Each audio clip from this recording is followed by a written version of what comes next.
నమస్తే, welcome to టీజీ5 news. నేను రాణి. ముందుగా బులెటిన్లో హెడ్లైన్స్ చూద్దాం. షిరిడి సాయి విశ్వ సమాజ్ చైతన్య యాత్ర. వాణిజ్య గ్యాస్ సిలిండర్ ధరల భారీ పెంపు, కేంద్రంపై కేటీఆర్ విమర్శలు. ఆర్టీసీ కార్మిక సమస్యల పరిష్కారానికి సీఎం చొరవ. ఐకేర్ సెంటర్లోని విభాగాలను పరిశీలించిన సీఎం. కలెక్టర్ కార్యాలయంలో ఉపాధ్యాయులతో సమావేశం. నెల్లూరులో కీలక సమీక్ష. 3 ఎకనామిక్ రీజియన్లతో రాష్ట్రానికి సమగ్ర అభివృద్ధి లక్ష్యం. హైదరాబాద్లోని కొత్తపేట అల్కాపురి పార్కు ప్రాంతంలో జరిగిన శోభాయాత్రలో కాలనీ వీధులన్నీ భక్తి పరవశంతో మార్మోగాయి. సాయిబాబా నిమోన్కర్కు స్వయంగా ప్రసాదించిన పవిత్ర పాదుకలు, పూలమ్మకు గంగాజలం ప్రసాదించిన చిత్రపటం ప్రత్యేక ఆకర్షణగా నిలిచాయి. శోభాయాత్ర అనంతరం జరిగిన కార్యక్రమంలో శ్రీ సాయి సచ్చరిత్రపై ఆచార్య మైనంపాటి ప్రసాద్ ఆధ్యాత్మిక సందేశాన్ని అందించారు.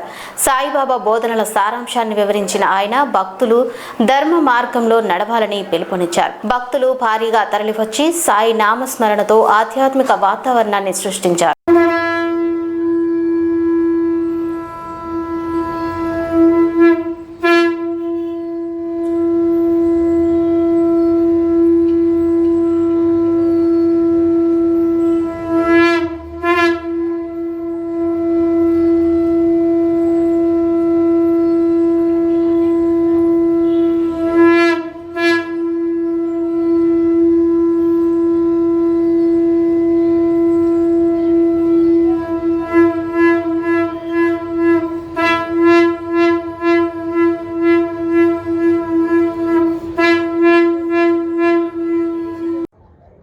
ప్రస్తుతం సమాజంలో నెలకొన్నటువంటి ఒక విపత్కరమైనటువంటి పరిస్థితి.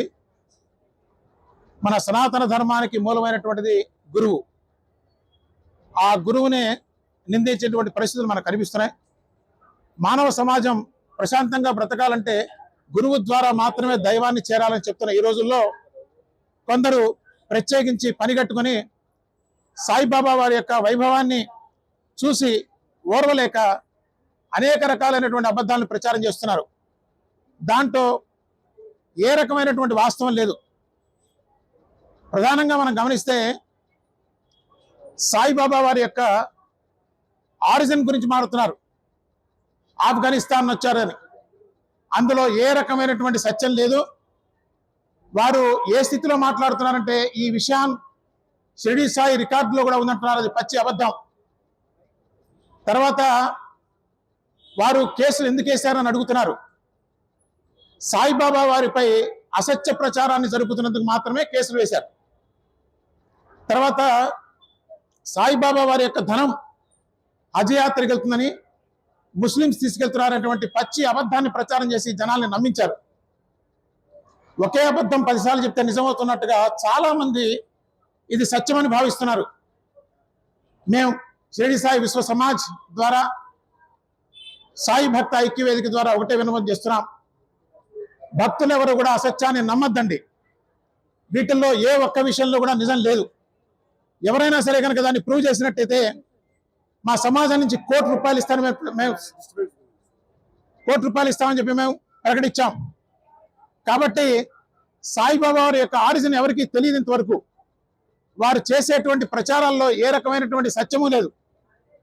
కాబట్టి దాన్ని తీవ్రంగా ఖండిస్తూ అబద్ధాలని ప్రచారం చేసినట్టయితే చట్టం తన పని తను చేసుకుపోతుందని తెలియజేస్తూ దయచేసి మేము ప్రజలను చెప్పేది ఏంటంటే ఎవరు కూడా ఈ రకమైనటువంటి అబద్ధాలని విశ్వసించద్దు. వీటిల్లో ఏ ఒక్కటి కూడా సత్యం లేదు. సాయిబాబా యొక్క మతం ఏంటని అడుగుతున్నారు. కాబట్టి సాయిబాబా మతం మానవత్వం, సాయిబాబా తత్వం ప్రేమతత్వం, సాయిబాబా మార్గం సత్య మార్గం. అన్ని మతాలని కలుపుకొని వెళ్ళవలసినటువంటి అవసరం ఎంతైనా ఉంది. మానవ జాతి ప్రశాంతంగా ఉండాలంటే సాయిబాబా వారి యొక్క స్వరూపం అవధూత స్వరూపం. వారు కులాలకి మతాలకి అతీతంగా ప్రజలందరినీ కూడా ప్రేమగా హక్కును చేర్చుకున్నటువంటి ప్రేమైకమూర్తి. ఆ విషయాన్ని అనేక మంది మహాత్ములు మనకు తెలియజేశారు. దాన్ని ఓర్వలేక కొంతమంది మతోన్మాదులు సంఘ విద్రోహక శక్తులు వారి పట్ల అసత్యాన్ని ప్రచారం చేసి సాయి భక్తుల యొక్క మనోవేదనకి కారణమవుతున్నారు. దీని పట్ల మేము ప్రభుత్వాన్ని కూడా అర్థిస్తున్నది, న్యాయస్థానాన్ని కూడా అర్థిస్తున్నది ఏంటంటే దీన్ని సుమోటోగా తీసుకుని తక్షణం ఈ కార్యాలనంతా కూడా నిలిపివేయాలి. వాళ్ళ మీద కేసులు పెడుతున్న కారణం ఏంటంటే అసత్య ప్రచారాలని ప్రచారం చేసి హిందూ ధర్మంలో విచ్ఛిన్నాన్ని క్రియేట్ చేస్తున్నారు. ఇది ఏ రకమైనటువంటి ఆరోగ్యమైనటువంటి పరిస్థితి కాదు. మన సనాతన ధర్మానికి ప్రతినిధి సాయిబాబా. ఎలా అంటే వారు చూపించింది ప్రేమతత్వం, సమానత్వం, సర్వవ్యాపకత్వం.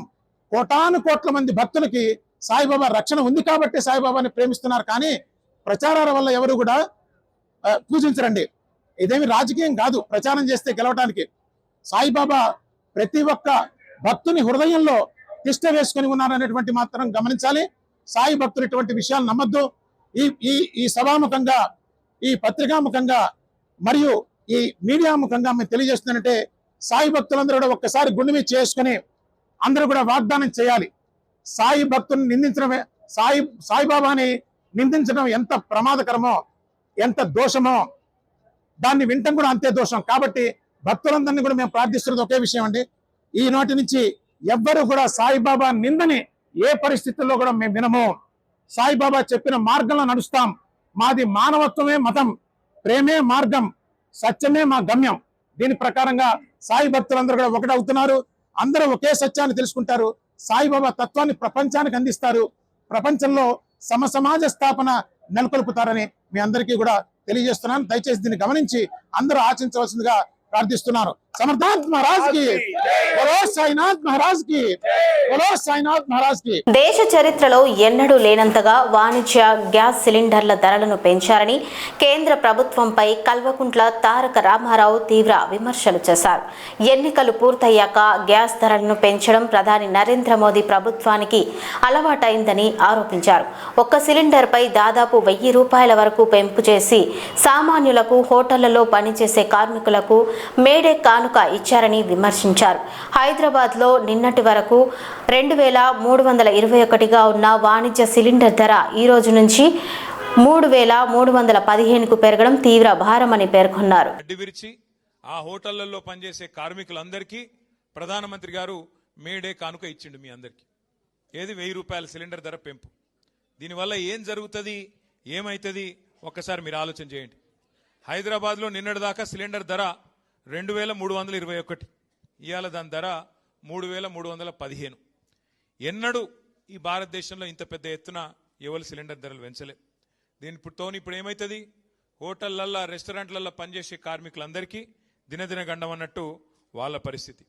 ఇప్పటికే గ్యాస్ దొరకలేదు, అదే యుద్ధం చాలా అయినాక అని చెప్పి చాలా మంది హోటళ్లల్లో తగ్గించిండ్రు, రెస్టారెంట్లలో, హోటళ్లలో తగ్గించారు. ఏది వండుడే తగ్గింది. కానీ ఇవాళ సామాన్యుడు ఆర్టీసీ కార్మిక సంఘాల నాయకులు ముఖ్యమంత్రి రేవంత్ రెడ్డిని జూబ్లీహిల్స్ నివాసంలో కలిసి తమ సమస్యలను వివరించారు. కార్మికుల సమస్యల పరిష్కారానికి చొరవ తీసుకున్నందుకు ఈ సందర్భంగా సంఘాల నాయకులు సీఎంకు కృతజ్ఞతలు తెలిపారు. ఈ సమావేశంలో రవాణా శాఖ మంత్రి పొన్నం ప్రభాకర్, ఎంపీలు అనిల్ కుమార్ యాదవ్, వేం నరేందర్ రెడ్డి, ఇతర ప్రజాప్రతినిధులు, ప్రభుత్వ ఉన్నతాధికారులు, ఆర్టీసీ ఎండీ పాల్గొన్నారు. ఈ సందర్భంగా సీఎం మాట్లాడుతూ గుర్తింపు సంఘం ఎన్నికలు, ఆర్టీసీ విలీనంపై యూనియన్లు సమావేశమై ప్రభుత్వానికి స్పష్టమైన ఆప్షన్లు ఇవ్వాలని సూచించారు. యూనియన్ల మధ్య ఏకాభిప్రాయం కుదరకపోతే ప్రతి యూనియన్ తమ ప్రతిపాదనలు విడిగా ఇవ్వవచ్చని, అందులో కామన్ అంశాలకు ప్రభుత్వం ఆమోదం తెలుపుతూ భిన్నాభిప్రాయాలపై మరింత చర్చ జరుపుతామని తెలిపారు. కృష్ణా జిల్లా గుడ్లవల్లేరులో నూతనంగా నిర్మించిన ఎల్వి ప్రసాద్ ఐకేర్ సెంటర్ ను ముఖ్యమంత్రి నారా చంద్రబాబు నాయుడు ప్రారంభించారు. ఈ సందర్భంగా ఐకేర్ సెంటర్లోని వివిధ విభాగాలను సీఎం స్వయంగా పరిశీలించి అక్కడి వైద్య సదుపాయాలపై అధికారులను అడిగి తెలుసుకున్నారు.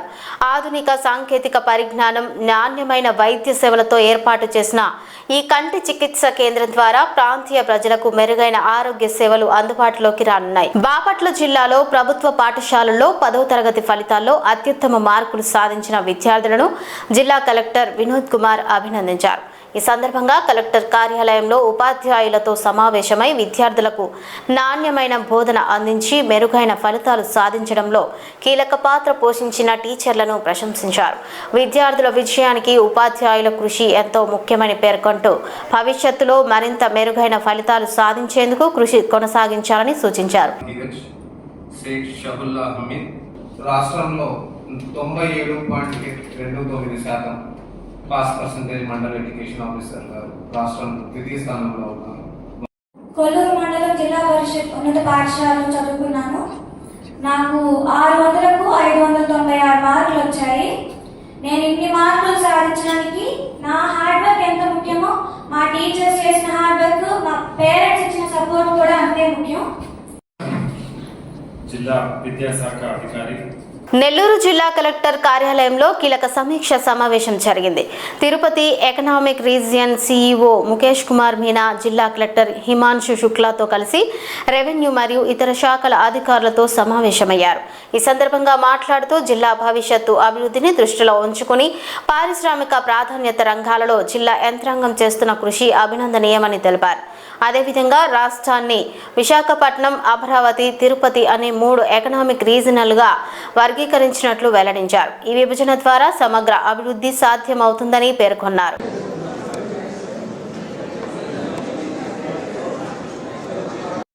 The goal of the state which has been prescribed in bulletin ముగించే ముందు హెడ్లైన్స్ మరోసారి చూద్దాం.